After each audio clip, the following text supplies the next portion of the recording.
बेबुनी बरसात में कहाँ जीवो है जे गुरुमुख तक करौले रहनी है नौदलाल के आ देख ले तनी जे जजमान बढ़िया हम माल पताई कुछ दे दे वाला राशन पताई खाए के। ए जजमान के बोला जजमान भाई नहीं नहीं बाबा बोला तनी बाबा प्रणाम बाबा तथास्तु केने से कैसे कैसे नहीं बाबा। अरे का कहीं यही में तो रोज जाए के बा बुनी बरसात हो तो सोचने की तोहरे भी विश्राम। आई आई पधारी आई बाबा आई आओ सब सुनाई क्या हाल बा। सब ठीक बा तह लोग सब एकदम तह लोग पूजा पाठ दुआ हम सब बढ़िया चहिया सरौरा हमनी के गुरमुख कोइले बानी तो ये हमनी के बड़ी एकदम सुखी बनी जा एकदम चौक चौक रहत हो। प्रेम से रहत है। हां हां एकदम ना ना से बाबा संस्कारिक तहर परिवारों भी खूब बढ़िया आई नहीं कालो बच्चे इज्जत के लिए भी है। चाय कॉफी बना दी बाबा। ना हम कॉफी पीना पिहिला कुछ ना आई बाबा के दक्षिणा जोन तो एक बा बाबा झोरा दी चलो लो आई बाबा के जोन तो एक बा आई धरो ले हो बाबा के तो है बाबा खुश हो जा। हो तनी अबे लेके आओ तानी बाबा।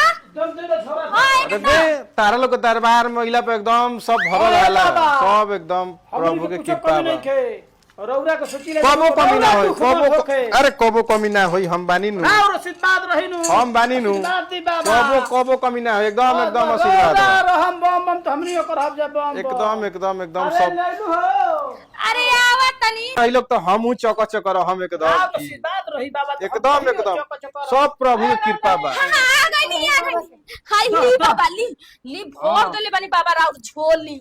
हां आशीर्वाद दी हमनी के एकदम एकदम ए एकदम बाबा एगो आशीर्वाद ऐसे दीही नु कि जैसे राउर झोरी भरले बानी वैसे ही हमर घर भरल रहो। एकदम कबो धन जन के कुछ के कमी ना होई।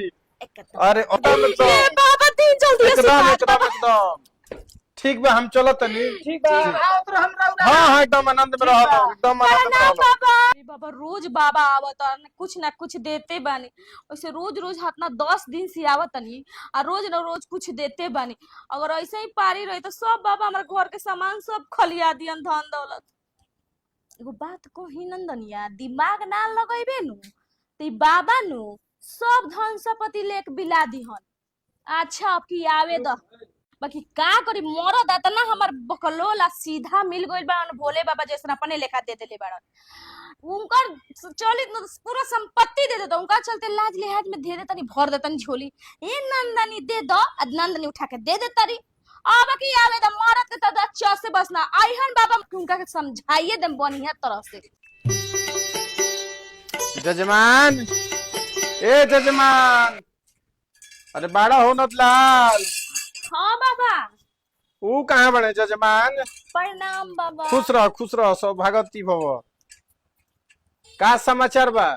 कुछ समाचार ठीक नहीं खे बाबा। का भइलो का कहीं बाबा जाना तनी उनका दिमाग ठीक नहीं खे ए बाबा एगो लाठी ले बानी आ लेके घूमतन कान्हा पर ध के आ जे कोई लौका तनु तो मार लाठी जे मर नहीं खे जे तो छोड़ा तो नहीं खने बाबा।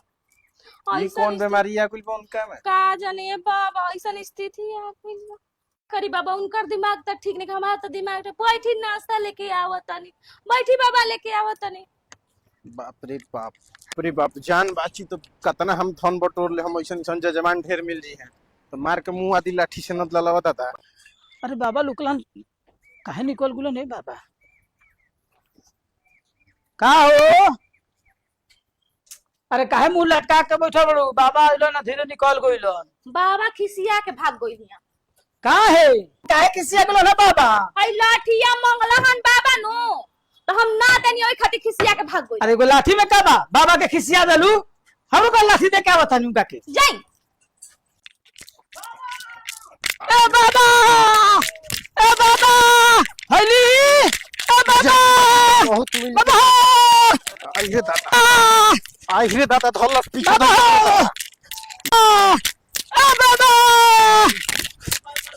तो जीवा जान बाबा दादा आई रे बाबा जान बच्चा वर दा बाबा रुपी